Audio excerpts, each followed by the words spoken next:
Salam dəyərli izləyicilər. Bugün 11-ci sinif 20 sınaq vəsaitindən sınaq üçü işləyəcəyik. Deməli, birinci sualdan başlayaq. Nöqtələrin yerinə hansı söz əlavə olunsa, altından xətt çəkilmiş söz hökmən cəm şəkilçisi qəbul etməlidir. Aldığımız məlumat tapşırığın yerinə yetirilməsini asanlaşdırdı. Bizə verilən sözlərə baxırıq. Həmin, sifətli, bir çox, yeni, vacib, xeyli, bir sıra. Buradan 2-ni və 6-nı götürürük. Belə ki, sifət mövzusunda öyrənmişdik ki, bir çox, bir sıra sayları mütləq cəm şəkilçisi ilə işlənir. Yəni, özündən sonra cəmdə olan isim tələb eləyir. Deməli, bu ikisinə yazırıq. Mütləq cəm şəkilçisi. Deməli, 2 və 6 var. Cavablarda bunlar yoxdursa çıxa bilərik. Əslində, cavaba baxdıqda elə doğru cavab qalmış olur. Yenə də digərlərinə baxaq. Həmin. Bu sifət olduğuna görə həm həmin, həm də vacib sözü. Bundan sonra istər təkdə, istər cəmdə isim gələ bilər. Bunları da çıxırıq. Daha sonra yeni. Sifət mövzusunda belə bir məsələyə toxunulmuşdu ki, eyni sifətin təkrarı ilə yaranan mürəkkəb sözlərdən sonra mütləq cəmdə olan isim gəlməlidir. Yəni, bu da doğru cavabdır. Xeyli sözü. Xeyli sayından sonra da yalnız təkdə olan isimlər işlənə bilər. Deməli, doğru cavab oldu 2, 3, 6. İkinci. Qeyri-müəyyən təsirli halda olan isim hansı cümlədədir? A variantında verilir ki, fikri hələ də dostunun yanındaydı. Fikri, onun fikri. Burada i mənsubiyyət şəkilçisidir. Dostunun yanında yəlik hal, yanı, mənsubiyyət, da yerlik hal şəkilçisi. Bunu çıxırıq. Daha sonra bilirik ki, el gücü sel gücüdür. Elin gücü, selin gücü. Burada qeyri-müəyyən təsirlik yox, qeyri-müəyyən yəlik var. Bunu da çıxırıq. Sinif rəhbəri də buradaydı. Sinifin rəhbəri, qeyri-müəyyən yəlik. Dağın yamacından lalə yığırdılar. Dağın yamacından laləni yığırdılar. Burada qeyri-müəyyən təsirlik işlənib. Uşaqlar çəmənlikdə oynamaq istəyirdilər. Burada isə yoxdur. Doğru cavab D variantı. Üçüncü sual. Alı kişi ilxısını hər səhər dəniz sahilinə aparardı cümləsində toplu isim haqqında səhv fikri müəyyən edin. Toplu isim burada ilxı sözüdür. Deyir, quruluşca sadədir. Bu düzdür. Hal şəkilçisi qəbul edib. Alı kişinin ilxısı, mənsubiyyət, da təsirli hal şəkilçisi. Bu düzdür. Tərkibində mənsubiyyət şəkilçisi var. Düzdür. Cəmdədir. Bu səhv fikirdir. Toplu isimlər məzmununda cəmlik bildirsə də, qrammatik cəhətdən lar şəkilçisi, larlər qəbul etmədiklərinə görə, yəni burada bu söz etmədiyinə görə biz onu qrammatik olaraq cəmdə götürə bilmərik. Amma ilxılar olsaydı bu fikir düz olardı. Yəni burada biz məzmunda cəmlik bildirməklə qrammatik cəhətdən cəm şəkilçisi qəbul etməyi qarışdırmamalıyıq. Doğru cavab D variantıdır. 2 qrammatik şəkilçisi var. Bu da düzdür. Dedik ki, həm mənsubiyyət, həm də hal şəkilçisi işlənir. Dördüncü. Hansı cümlədə çoxaltma dərəcəsində olan sifət işlənmişdir? Film olduqca maraqlı idi. Burada maraqlı idi. Bu sifətdir, maraqlı. Olduqca da bunun dərəcəsini artırır. Yəni, çoxaltma dərəcəsindədir. A variantı düzdür. O, lap yaxşı görünürdü. Yaxşı, burada feilə aid olduğuna görə zərfdir. Ona görə biz bunu dərəcə kimi götürə bilmərik. Sən çox tez gəlmişsən. Yenə burada da tez feilə aiddir. Ona görə bunu da götürə bilmərik. Qonaqlar tünd çayı çox xoşladılar. Burada buna diqqət yetirməliyik. Deməli, tünddən sonra isim gəldiyinə görə biz bunu çoxaltma dərəcəsində götürə bilmərik. Çünki çoxaltma dərəcəsi sifətə aiddir. Yəni, tünddən sonra sifət gəlməlidir və defislə yazılmalıdır. Məsələn, tünd qırmızı.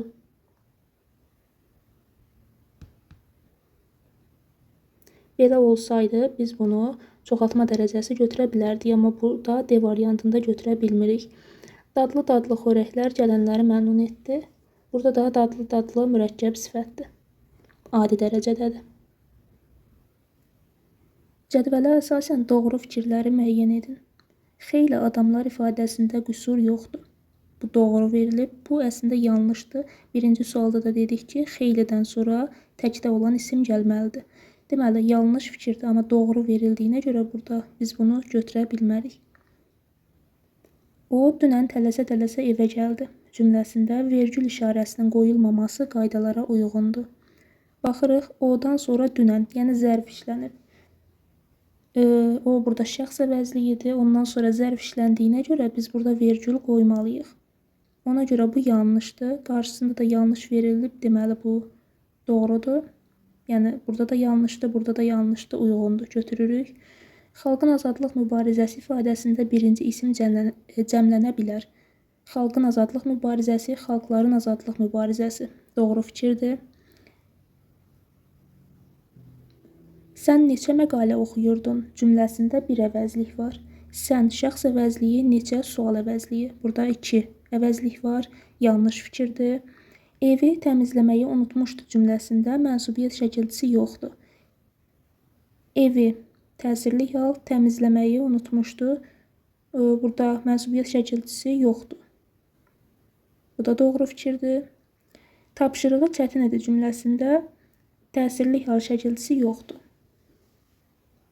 Burada tapşırığı mənsubiyyət şəkilçisi qəbul edib, onun tapşırığı çətin idi.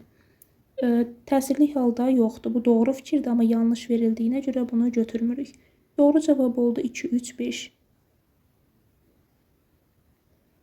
Hansı cümlədə sifət isimləşib? Yaxşılıq hər kəsi sevindirir. Burada yaxşılığa baxırıq. Bunun kökü sifət olsa da, leksik şəkilçi vasitəsilə artıq bu ismə çevrilib. Yəni, isimləşməyib, yeni bir söz yaranıb. Bu, nitq hissəsi olaraq özü isimdir. Ona görə bunu götürmürük. İsti axırıncı il bizi əldən saldı. Ayrılıqda baxdıqda isti sözü sifətdir. İsti, soyuq və s. bunlar sifətdir. Amma burada mübtəda vəzifəsində işləndiyinə görə deməli, burada isti isimləşib. B doğru variantdır. Yəni, ismin yerinə keçib, cümlənin baş üzvü olub. Yaman günün ömrü az olar. Yaman gün. Burada yaman sifətdir, isimləşməyib. Oxuyanlar bizi həmişə sevindirərdilər. Oxuyanlar feili sifət, biz əvəzlik, həmişə zərf. Bu da sevindirirlər də feil. Ümumiyyətlə sifət yoxdur. Bura mənim üçün yaxşıdır. Yaxşı da burada öz funksiyasını qoruyur, yəni isimləşməyib. Həm hal, həm də mənsubiyyət şəkilçisi qəbul etmiş saylar hansı cümlələrdədir? Mərtəbənin üçüncüsündə deməli, həm hal, həm mənsubiyyət istəyir. Mərtəbənin üçüncüsü, mənsubiyyət, dədə yerlik hal şəkilçisi işlənib. Mən indiyə qədər sualların 5-də 2-sini yenə burada da işlənib. 6-cısı tapılanda artıq gec idi. 6-cısı, burada sadəcə mənsubiyyət var. 3-ü çıxırıq. Sən neçəncisini axtarırdın? Burada ümumiyyətlə say yoxdur. Neçənci sual əvəzliyidir. 4-ü də çıxırıq. Mən uşaqların 5-ini həyətdə gördüm. Uşaqların 5-i mənsubiyyət, ni təsirli hal şəkilçisi, 5-i də götürürük. Tünd qara hərflərlə verilmiş sözlər əsasında uyğunluğu müəyyən edin. Adlıq, yəlik təsirli haldadır. Deməli, vətən eşqi onun ürəyində idi. Vətən eşqi, vətənin eşqi, qeyri-müəyyən yəlik hal. Deməli, bunu yazırıq 2-yə. Uşaq həyətdən oyuncaq tapdı. Oyuncağı tapdı. Qeyri-müəyyən təsirlik. Bura Qarabağ torpağıdır. Qarabağın torpağı. Adlıq haldadır torpağı sözü. C. Dünyada ən böyük göl Xəzər dənizidir. Xəzər sözü verilib. Xəzər dənizi burada qeyri-müəyyən yəlik haldadır. Düzdür, onu biz müəyyən yəlik hala çevirə bilmirik, amma özü, birləşmənin özü qeyri-müəyyən yəlik haldadır. Ona görə D-ni 2-yə yazırıq. Fikrin mənə aydın olmadı. Burada da fikrin mənsubiyyət şəkilçisidir, isimdir. Yəni, sənin fikrin mənə aydın olmadı. Deməli, bu da adlıq haldadır. Doğru cavab 1C-Y, 2A-D, 3B. Qeyri-müəyyən miqdar sayının işləndiyi cümləni müəyyən edin. 8-cilər zəngi həvəsli gözləyirdilər. Burada sıra sayıdır. Birisi bu suala cavab verməli idi. Burada birisi qeyri-müəyyən əvəzlikdir. Danlayanların çoxu dostları idi. Danlayanların çoxu. Burada çoxu həmin danlayanların miqdarını bildirir, həm də qeyri-müəyyən şəkildə bildirir. Yəni miqdar sayıdır. 40 gün, 40 gecə toy etdilər. Bu qeyri-müəyyən yox, müəyyən miqdar sayıdır. Bu gün xeyli danışdın. Burada isə xeyli danışdın feilinə aid olduğuna görə say yox, zərf götürülür. Deməli, qrammatika sualları bu qədər. Sırada mətnlər var. Birinci mətn həyat imtahanı mətnidir. Deməli, Kevinin 22 yaşı təzəcə tamam olmuşdu. Cavan bir oğlan idi. 10 gündən sonra Koreyadakı müharibə zonasına yollanmaq üçün İngiltərəni tərk edəcəkdi. O, heç bir şeydən qorxmurdu. Amma ölkəsindən ayrılmaq ona çətin gəlirdi. Odur ki, fikrini dağıtmaq, Koreya haqqında və ümumiyyətlə maraqlı nələrsə oxumaq üçün mərkəzi kitabxanaya getməyi qərar aldı. Ağır addımlarla kitabxananın qapısından içəri girdi. Bir kitab götürüb vərəqləməyə başladı. Həqiqətən çox gözəl mövzular əks etdirən kitab idi. Amma daha da maraqlısı, kitabı əvvəl oxumuş oxucunun bəzi yerlərdə apardığı qeydləri idi. Oxucunun işarələdiyi hissələr Kevinə maraqlı gəldi. Bu yazılar kitabın əsl mahiyyətini əks etdirirdi. Bu kim ola bilərdi? Tez həmişə kitab aldığı kitabxanaçıya yaxınlaşdı və daha əvvəl kitabı oxuyan adamın kim olduğunu soruşdu. Kitabxanaçı Holly adlı bir qadındır deyə cavab verdi. Qadının ünvanını kitabxanaçıdan aldı və evə çatar-çatmaz bir məktub yazdı. Böyük kitabxanada bir kitab oxudum. Etdiyiniz qeydlərə görə heyranlığımı gizlədə bilmərəm. 10 gün sonra Koreyaya gedirəm. Bu müddətdə müxtəlif məsələlər barədə sizinlə məktublaşmaq, fikirlərinizi öyrənmək istəyirəm. Cavabınızı səbirsizliklə gözləyirəm. Holly'dən müsbət cavab gəldi və məktublar ardı-arası kəsilmədən yazılmağa başlandı. Hər yeni məktubda dünya, insanın yaradılışı, fəlsəfi məsələlərlə bağlı bir-birindən daha maraqlı müzakirələr davam edirdi. 2 il bu şəkildə keçib getdi. Kevinin ölkəsinə geri dönmə vaxtı gəlib çatmışdı. Koreyadakı son məktubunda Holly'ni görmək istədiyini yazdı. Ancaq sizi tanıya bilmək üçün mənə şəklinizi göndərin, xahiş edirəm deyə əlavə etdi. Holly görüşməyi qəbul etdi, lakin şəklini göndərmədi. Günləri bir-birini qovdu və Kevin ölkəsinə qayıtdı. Görüş gününü təyin etdilər. O, Londonun mərkəzi meydanında Holly'ni axtarmağa başladı. Bir müddət baxdı. Sonra insanların arasında uzun boylu, sarı saçlı, göy gözlü və mavi paltarlı gənc bir qız gördü. Qıza doğru bir addım atdı. Amma qızın yaxasında heç bir şey yox idi. Elə həmin an qızın arxa tərəfində mavi paltarlı, yaxasında qırmızı çiçək olan bir qadını gördü. O, qısa boylu, qara saçlı, uzun paltolu, yaşlı bir qadın idi. Əlində tanış olmalarına səbəb olan kitab vardı. Kevin əlini uzatdı və gülümsəyərək, salam Holly dedi. Bağışlayın, qadın cavab verdi. Mən Holly deyiləm. O sizi yaxınlıqdakı mərkəzi kitabxanada gözləyir. Deməli, mətni oxuduq. İndi suallara baxaq. Mətndə üzərində rəqəm yazılmış sözlərə əsasən uyğunluğu müəyyən edin. Əvvəlcə həmin sözlərə bir də baxaq. Deməli, İngiltərəni tərk etmək, fikrini dağıtmaq,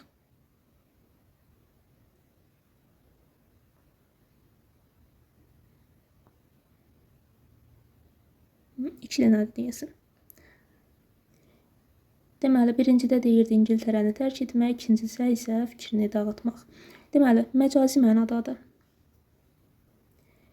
Tərk etmək burada məcazi mənada deyildi. Yəni, tərk etmək İngiltərədən ayrılmaq mənasında işlənib, ona görə həqiqi mənadadır. Amma fikrini dağıtmaq frazoloji birləşmədir, ona görə məcazi mənada götürürük. Yəni, bunu 2-yə yazırıq. Belə eləyək. 2A. O, sabah hərbi hissədən ayrılacaqdı cümləsində eyni mənada olan söz işlənmişdi. Bu 1-ə uyğundur. Tərk etmək, ayrılmaq. Yəni, İngiltərəni tərk etmək, hərbi hissəni tərk etmək, ayrılmaq eyni mənada işlənir burada. Pərişan hala salmaq mənasındadır. Bu, heç birinə uyğun gəlmir. Həqiqi mənadadır. Dedik ki, bu birinciyə aiddir. Dərdini, kədərini unutdurmaq, pis fikirlərdən uzaqlaşdırmaq mənasındadır. Bu da fikrini dağıtmaqdır. Deməli, doğru cavab oldu 1B-D, 2A-Y.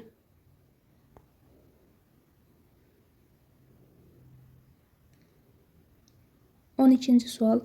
Mətnə əsasən səbəb-nəticə əlaqəsindəki uyğunsuzluğu müəyyən edin. A variantında deyir ki, Kevin fikrini dağıtmaq istəyirdi. Koreyaya getməyə qərar almışdı. Mətnə qaydırıq. Deyir ki, o İngiltərəni tərk edəcəkdi. Heç bir şeydən qorxmurdu, amma ölkəsindən ayrılmaq ona çətin gəlirdi.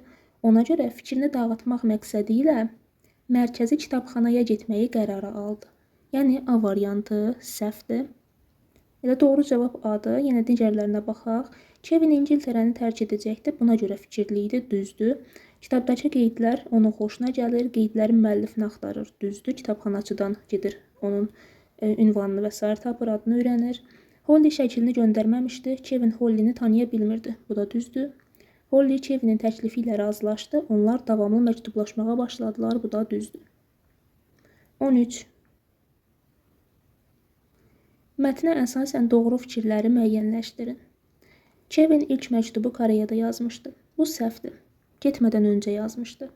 Kevin 24 yaşında Koreyadan qayıdır. Mətnin giriş hissəsində deyilir ki, o 22 yaşını təzəcə tamamlamışdı. Sonra qadınla məktublaşmağa başlayır və mətndə deyilir ki, beləcə 2 il keçir. Yəni, artıq o 22 yox, 24 yaşına gəlmiş olur və ondan sonra da 2 il sonra ölkəsinə geri dönür. Yəni, o ölkəsinə qaydanda 24 yaşındaydı fikri doğrudur. Kevin üçün fəlsəfi məsələlər maraqlı idi. Bu doğrudur. Məktublarında da görürük ki, danışırlar. Koreyaya gedərkən Kevin istəsə də Holly şəklini ona verməmişdi. Koreyaya gedərkən yox, bu artıq oradaydı. Sadəcə görüşmə qərarı alanda deyir ki, şəklini göndər, mən səni tanıyım. Bu səhvdir. Hadisələr 3 fərqli ölkədə baş verir. Bu da səhvdir. Kitabxanada oxucular haqqında məlumatlar saxlanırdı. Bu düzdür. Görürük ki, Kevin Holly haqqında məlumatları da məhz kitabxanaçıdan alır. Doğru cavab B variantıdır. Mətnə əsasən uyğunluğu müəyyən edin. Doğru, yanlış və ehtimal. Mərkəzi kitabxana Londonda yerləşirdi. Bu doğrudur. Holly görüşə gələrkən yaxasında qırmızı çiçək olacağını yazmışdı. Bunu biz ehtimal eləyə bilərik. Çünki Kevin əvvəlcə qadını tanımır, amma sonra deyir ki, qısa boylu, yaxasında qırmızı gül olan qadını gördü və onunla salamlaşdı və s. Yəni, bunu ehtimal eləyə bilərik ki, deyib ki, məsələn, yaxama qırmızı gül taxacam. Ona görə B-ni 3-ə yazırıq. Kevin Hollini axtaranda yay fəsli idi. Bu yanlış fikirdir. Yəni, mətndə belə bir məlumat yoxdur. Daha sonra Kevinin kitabxanaya gedişi ilk dəfə deyildi. Bu doğru fikirdir. Mərkəzi meydan Koreyada yerləşirdi. Bu səhvdir. Londonda yerləşirdi. Deməli, 1A-D, 2C-Y, 3B. 15-ci sual. Mətndəki ifadələrin üslubu xüsusiyyəti ilə bağlı doğru fikirləri müəyyən edin. Birincidə deyilir ki, mətnin birinci cümləsində bütün sözlər həqiqi mənalıdır. Kevinin 22 yaşı təzəcə tamam olmuşdu. Düzdür, hamısı həqiqi mənalıdır. Bunu doğru götürürük. Bəzi cümlələrdə terminoloji ağırlıq var.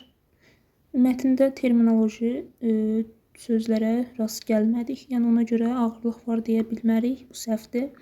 İkinci abzas mətnin üslubu üçün səciyyəvi xüsusiyyətlərə malik deyil. İkinci abzas. Yəni, bu hissə. Deyir, ağır addımlarla kitabxananın qapısından içəri girdi. Ümumiyyətlə, mətn bədii üslubdadır. Məsələn, ilk sözə baxaq, ağır addımlar. Yəni, məcazi mənalıdır. Bədii üslubun xüsusiyyətidir. Həqiqətən çox gözəl mövzular əks etdirən kitab idi. Daha maraqlısı, kitabı əvvəl oxumuş oxucunun bəzi yerlərdə artıq qeydlər. Yəni, burada üslubdan kənar bir şey yoxdur. Bədii üslubun xüsusiyyətlərinə uyğundur. Ona görə 3-ü də çıxırıq. Deməli, 2-ni 3-ü çıxaq. Sözün informativ funksiyasından istifadə edilməmişdir. Bu səhvdir. İnformativ funksiya dedikdə, yəni məlumat verici xarakterli sözlərdən bəhs olunur. Ümumiyyətlə, mətndə həm sözün poetik funksiyasından, həm də informativ funksiyasından istifadə olunur burada. 4 də səhvdir. Sözün poetik funksiyasından istifadə edilmişdir. Bayaq da dedim, bu düzdür. 1-5. Yəni ümumiyyətlə poetik funksiya bədii üslubun əsas xüsusiyyətlərindən biridir. Yəni onun tərkibində də digər üslublara uyğun xüsusiyyətlər də işlənə bilər. Bu yanlış deyil. 16. Mətndə əvvəlində işarə qoyulmuş söz və ifadələrin qarşılığını, ifadə etdiyi mənanı müəyyən edib yazın. Deməli, müharibə zonası, zona, bölgə deyə bilərik məsələn. Kitabın əsl mahiyyəti. Zona, mahiyyət.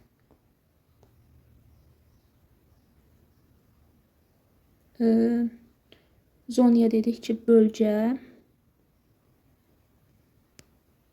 ərazi və s. Bir də mahiyyət. Mahiyyətə də xüsusiyyəti, onun mənası, məzmunu deyə bilərik. Məzmun, xüsusiyyət, məğzi və s. 17. Birinci cümlədə nöqtələrin yerinə uyğun Kevin obrazının xarakteri ilə bağlı 2 xüsusiyyət yazın. Məsələn, ona nələr yaza bilərik xüsusiyyət olaraq? Ağıllı idi, düşüncəli idi. 22 yaşı təzəcə tamam olmuşdu. O ağıllı, düşüncəli, mədəni deyə bilərik. Bir cavan oğlan idi və s. Bura müxtəlif xüsusiyyətlər yazmaq olar. Daha sonra burada 2 xüsusiyyət deyir bizə. Bura yazaq ağıllı, düşüncəli.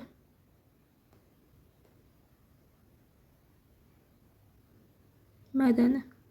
3 dənə yazdıq. Amma 2 istəyirsə elə 2 yazmaq yetərlidir. Tünd qara hərflərlə verilmiş sözün yerinə elə ifadə yazın ki, mətnin aid olduğu üslubun, yəni bədii üslubun səciyyəvi xüsusiyyətlərinə uyğun olsun.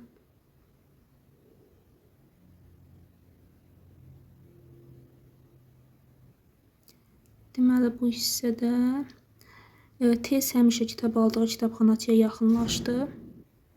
Məsələn, deyə bilərik, bir göz qırpımında həmişə kitab aldığı kitabxanaçıya yaxınlaşdı, yaxud ildırım sürəti ilə, yaxud şimşək kimi və s. Bu kimi ifadələri işlədə bilərik. Bunlar doğru sayılır.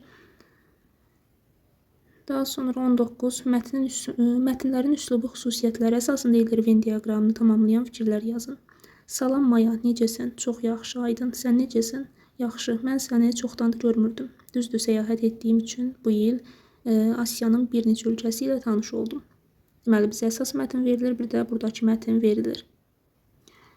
Görürük ki, bizə verilən ikinci mətn dialoqdur. Yəni, əsas mətnə belə yaza bilərik ki, bədii üslubdadır. Daha doğrusu, bədii üslubdadır. Daha sonra obrazlı ifadələrlə zəngindir, xalq dilinə yaxındır, poetik sözlərdən və s. istifadə olunur. Yəni, öz üslubu xüsusiyyətlərini yaza bilərik. Dialoqda isə müəyyən bir sərbəstlik, təbiilik var. Dialoji nitq formasındadır. Yəni, bu üslub danışıq dilinə daha yaxındır. Birbaşa yazılı forması olmur. Çünki 2 şəxs qarşı-qarşıya dialoqa girir. Daha sonra ortağa yaza bilərik ki, ədəbi dilin normalarına uyğundur. Funksional üslublardadır. Hər ikisi ictimai təfəkkürü əks etdirir. 20-ci sual. Maraq yaxınlığı insanlar arasında xoş münasibətlər yaradar bilir. Fikrini mətnlə əlaqələndirib fikrinizi yazın. Məsələn, mətndən çıxış eləyərək belə yaza bilərik ki, Kevin orada kitabxanaya gedir. Kitabda oxumağa çalışarkən orada digər oxucunun apardığı qeydləri görür və bu onda həmin insana qarşı bir maraq uyandırır, onu tanımaq istəyir və beləliklə o məktub yazır və Holly ilə tanış olur, onunla uzun-uzun məktublaşır və nəticədə maraq yaxınlığı bu insanların tanış olmasına gətirib çıxarır. Bu kimi fikirlər yaza bilərik. Deməli, daha sonra ikinci mətn gəlir, uzun əsən mətni. Azərbaycanın məşhur tarixi şəxsiyyətlərindən biri də Uzun Həsəndir. Bu gün onun siyasi fəaliyyəti, yürüşləri və diplomatik əlaqələri müxtəlif alimlər tərəfindən araşdırılır, tədqiq edilir. Əsl adı Həsən bəy Bayandur olan Uzun Həsən 1423-cü ildə anadan olub. Uca boylu olduğuna görə ona Uzun Həsən ləqəbi verilib. O, Qarayoluq Osman bəyin nəvəsidir. Trabzon imperatoru 4-cü Yohanın qızı Dəspinə xatunla evlənib və bu izdivacdan Uğurlu Məhəmməd, Maqsud bəy, Zeynal bəy, Sultan Xəlil, Mirzə Yaqub, Yusif Mirzə və Məsih Mirzə adlı 7 oğlu olub. Uzun Həsənin hakimiyyəti dövründə Ağqoyunlu dövləti, Osmanlı İmperiyası, Venesiya Respublikası, Böyük Moskva Knyazlığı, Qızıl Orda, Polşa, Avstriya, Macaristan, Çexiya, Almaniya, Misir, Hindistan və başqa ölkələrlə diplomatik münasibətlər qurub. Ağqoyunlu sarayında səfir olan Venesiya diplomatı Ambrozio Contarini yol qeydlərində Uzun Həsənin arıq, qısa boy, şən, xoşxasiyyət biri olduğunu danışır. Uzun Həsən Ağqoyunlu tayfalarını birləşdirərək Dəclə və Fərat çaylarının yuxarı axarı boyunca paytaxtı Diyarbəkirdə yerləşən kiçik bir ərazidə öz hakimiyyətini qurub. 1467-ci ildə Muş düzündə Cahanşahı məğlubiyyətə uğradaraq Qaraqoyunlu dövlətini süquta yetirib. Mahmudabad döyüşündə isə Əbu Səidə qalib gələrək Teymurilər dövlətini zəiflədib. Bundan sonra paytaxtı Təbriz şəhəri olan Böyük Ağqoyunlu dövlətini qurub. Uzun Həsən ilk növbədə ölkə iqtisadiyyatının inkişafına təkan vermək üçün bir sıra islahatlar aparıb və Padşah Həsənin qanunları adı ilə məşhurlaşan qanunnamə qəbul edib. Onun dövründə vergilərin yığılması qanuniləşib və sistematik şəkil alıb. Sənətkarlıq və ticarət inkişaf edib. Xəzinə dolub və Azərbaycanda mərkəzləşdirilmiş dövlət yaranıb. Uzun Həsən ordunu təkmilləşdirmək məqsədi ilə Avropadan müxtəlif mütəxəssislər dəvət edib. Odlu silah, o cümlədən top istehsalına başlanılıb. Topçu kadrların hazırlanmasının əsası qoyulub. Onun dövründə Təbrizdə örtülü Qeysəriyyə bazarı, Nəsriyyə Universiteti ilə birlikdə möhtəşəm məscid və digər ictimai binalar tikilib. Sarayda Alimlər Məclisi təşkil olunub, zəngin kitabxana yaradılıb. Osmanlı İmperiyasına qarşı yaradılmış koalisiyanın daha da möhkəmləndirilməsinə çalışan Uzun Həsən Sultan II. Mehmetə qarşı bir neçə döyüş aparıb. Uzun Həsən 1478-ci il yanvarın 5-də vəfat edib və özünün tikdirdiyi Nəsriyyə məscid kompleksində dəfn olunub. Onun vəfatından təxminən 20 il sonra Ağqoyunlu dövləti iki yerə parçalanıb. 1501-ci ildə isə Şah İsmayıl bu dövlətin mövcudluğuna son qoyub. Deməli, oxuduqda görürük ki, bu publisistik xarakterli, yəni məlumat verici xarakterli bir mətndir. İndi isə suallarına baxaq. Mətnlə bağlı fikirlərdən yanlış olanı müəyyən edin. Əcnəbi müəllifin Uzun Həsən barədə qeydləri var. Düzdür, onun boyunun qısa olduğunu və s. yazır, orada çərçivədə verilmişdir. Uzun Həsən yenilikçi hökmdar olub. Düzdür, etdiyi islahatları görə bilərik. Uzun Həsən 55 il ömür sürüb. Deməli, baxırıq burada 1423 1478 55 il eləyir. Bu doğru fikirdir. Dəspinə xatun Yusif Mirzənin anasıdır. Düzdür. Şah İsmayıl Uzun Həsənin nəvəsi olub. Bu səhv fikirdir. Mətnə əsaslanmaqla çərçivə daxilində verilmiş sözün mənasını müəyyən edin. Deməli, çərçivə daxilində deyir ki, Osmanlı İmperiyasına qarşı yaradılmış koalisiya, yəni bir dövlətə qarşı koalisiya yaratmaq. İndi həmin sözün mənasını tapaq oradan. Müəyyən məqsəd üçün ittifaq, birləşmə. Bu uyğundur. Yəni Osmanlı dövlətini məğlub etmək üçün bir ittifaq yaradır. İqtisadi məqsədlər üçün yaradılmış müəssisə, bu səhvdir, müəssisə deyə bilmərik. Diplomatların fəaliyyəti səhvdir, güclü qala qapıları səhvdir, elçilərin gəlişini işarə verən səs, bu da səhvdir. Ən doğru cavab A variantıdır. Cədvəldəki doğru fikirləri müəyyən edin. Mətnə əsasən təxmin etmək olar. Uzun Həsən vəfat etdikdən sonra Ağqoyunlular dövlətində hakimiyyət uğrunda mübarizə olub. Dövlətin iki yerə parçalanmasından biz belə bir nəticəyə gələ bilərik. Yəni ehtimal eləyə bilərik ki, burada hakimiyyət uğrunda mübarizə olub və nəticədə dövlət parçalanıb. Bu düzdür. Uzun Həsənin qanunnamələri dövlətin inkişafında ciddi rola malik olub. Bu təxmin yox, doğru bir fikirdir. Yəni mətndə bununla bağlı konkret məlumatlar var. Mətnə əsasən dəqiq müəyyən etmək olar. Ağqoyunlular dövlətinə Avropadan iqtisadiyyatla bağlı mütəxəssislər dəvət olunub. Bax, mətndə deyilirdi ki, ordunu təkmilləşdirmək məqsədi ilə hərbi mütəxəssislər dəvət eləyib. Amma hərbi mütəxəssislər dəvət eləyibsə, iqtisadiyyatı yaxşılaşdırmaq üçün də iqtisadiyyatla bağlı mütəxəssislər dəvət etmə ehtimalı var. Ona görə biz bunu konkret yox, ehtimal kimi götürürük. Çünki mətndə məlumat yoxdur, amma tamamilə yanlış bir fikir də deyil. Ona görə 3-ü çıxırıq. Ağqoyunluların bəzi xarici dövlətlərlə yaxın dostluq münasibətləri doğrudur, mətndə verilib adları. Varislər Ağqoyunlu dövlətini uzun müddət qoruya bilməyiblər, bu da doğrudur. Dövlət bölünür və sonda süquta uğradılır. Doğru cavab oldu 1, 4, 5.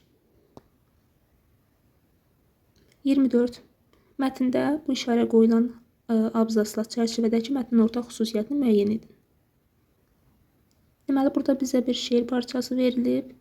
Diyarı qürbətdə müddətdir varam, gecə gündüz canan deyib ağlaram. Mən də sizin kimi qərib üzaram, eyləməyin məndən haşa durnalar. Təbiilik, sərbəstlik əsaslı. Bu ortaq xüsusiyyət deyil, bu sadəcə necə deyək, bədii üslubun xüsusiyyətidir, yəni şeirin xüsusiyyətidir, sadəcə buna aiddir. Mətn isə dedik ki, publisistik üslubdadır. Modallıq bildirən sözlərdən istifadə edilmişdir. Modallıq bildirən sözlər əsasən rəsmi işgüzar üslubda olur. Terminoloji funksiya elmi üslubda olur. Bunlara aid deyil. Şeir bədii üslubdadır, mətn isə publisistik üslubdadır. İctimai təfəkkürün müxtəlif sahələrini əks etdirir.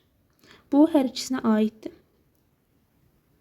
Mətndə bir hadisə ilə bağlı ümumi ictimai məlumat verilir. Burada isə şairin ictimai görüşləri öz əksini tapır. Yəni, bu doğrudur. Zəngin obrazlılığa malikdir, bu da şeirə aiddir.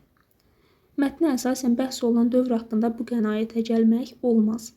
Saraylarda elmi müzakirələr olub. Bu doğru fikirdir. Mətndə bununla bağlı məlumatlar verilir.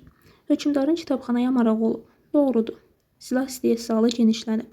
Doğrudur. Hərbi mütəxəssislər və s. gətirir.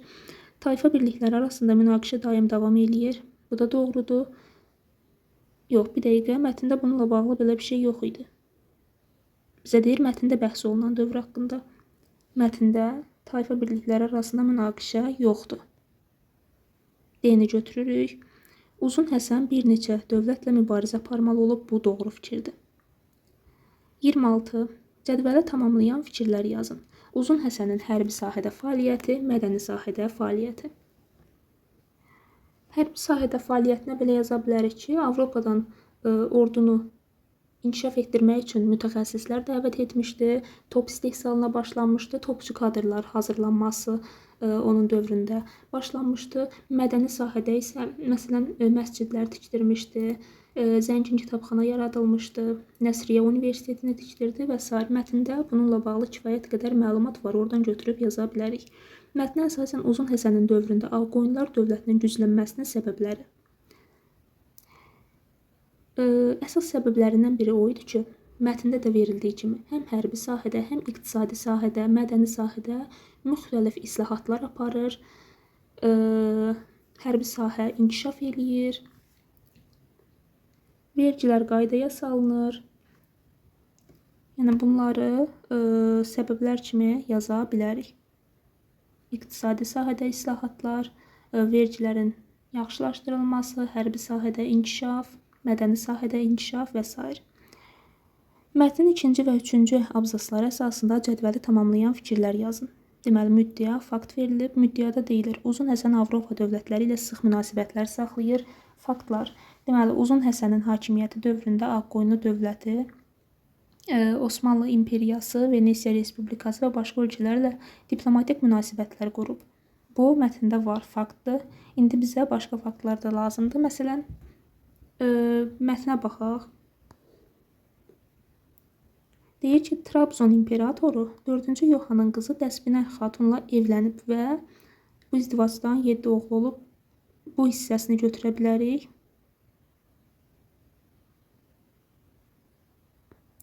Daha sonra eyni zamanda Avropa dövlətləri ilə sıx münasibətlər saxladığını, onun ordunu təkmilləşdirmək üçün Avropadan hərbi mütəxəssislər dəvət etməsini də yaza bilərik. Bu iki fakt bəs eləyir. 29. Mətndə çərçivəyə alınmış cümlədə qüsurlu məqamlarda düzəlişlər etməklə cümləni yenidən yazın. Deməli, çərçivədəki hissə buradır. Deyir, Ağqoyunlu sarayında səfir olan Venesiyalı diplomat yol qeydlərində Uzun Həsənin arıq, qısa boy, şən, xoşxasiyyət biri olduğundan danışır. Ümumiyyətlə, burada səhv olan nədir? Uzun Həsənin arıq, qısa boy yox, hündür boy. Onun ləqəbi də məhz onun boyundan gəlir. Burada qısa boy yox, hündür boy olmalıydı. Və xoşxasiyyət biri olduğunu danışır, yox, biri olduğunu qeyd eləyir. Çünki burada onun qeydlər əsasında bu nəticəyə gələ bilər. Çünki hal-hazırda o bunu danışmır ki, o bir qeyd aparıb və qeydlər nəticəsində biz Uzun Həsən barədə burada məlumat alırıq. Həm də bu qaraladığım yerdə də görünür. Əslində, deyir, yol qeydlərində. Məhz bu ifadədən də biz danışır, yox, qeyd edir kimi ya da söyləyir, bildirir. Bunları deyə bilərik. Amma danışır buraya uyğun gəlmir. 30. Mətndə əvvəlində işarə qoyulmuş ifadələr əsasında cədvəli tamamlayan fikirlər yazın. İnformativ funksiyada, poetik funksiyada, terminoloji funksiyadadır və ifadənin mətndən fərqli funksiyada işlədilməsi. Deməli, əvvəlcə bu sözlərə baxaq.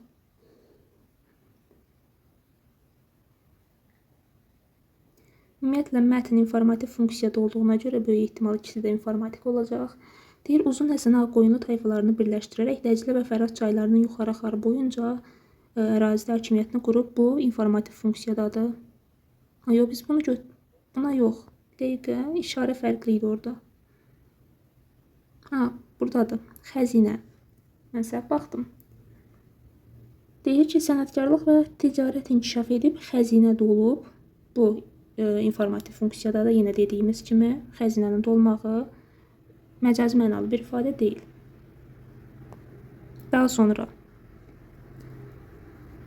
sarayda Alimlər Məclisi təşkil olunub. Alimlər Məclisinin təşkil olunmağı sarayda, bu da yenə informativ funksiyadadır. Deməli, hər ikisinə yazırıq burada informativ funksiya və fərqli funksiyada işlədilməsi. Məsələn, orada deyirdi ki, birincidə nə dedi? Sarayda Alimlər Məclisi təşkil olunub. Burada həqiqi şahın yaşadığı, padşahın yaşadığı tikili nəzərdə tutulur. Amma məcazi mənada, məsələn, necə deyə bilərik? Məsələn, Könül sarayı, Xəyal sarayı, Ümid sarayı, Bilik sarayı və s. Belə məcazi mənada işlədə bilərik. Bir də digər ifadəmiz nə idi? Yenə mətnə qaydaq. Xəzinə.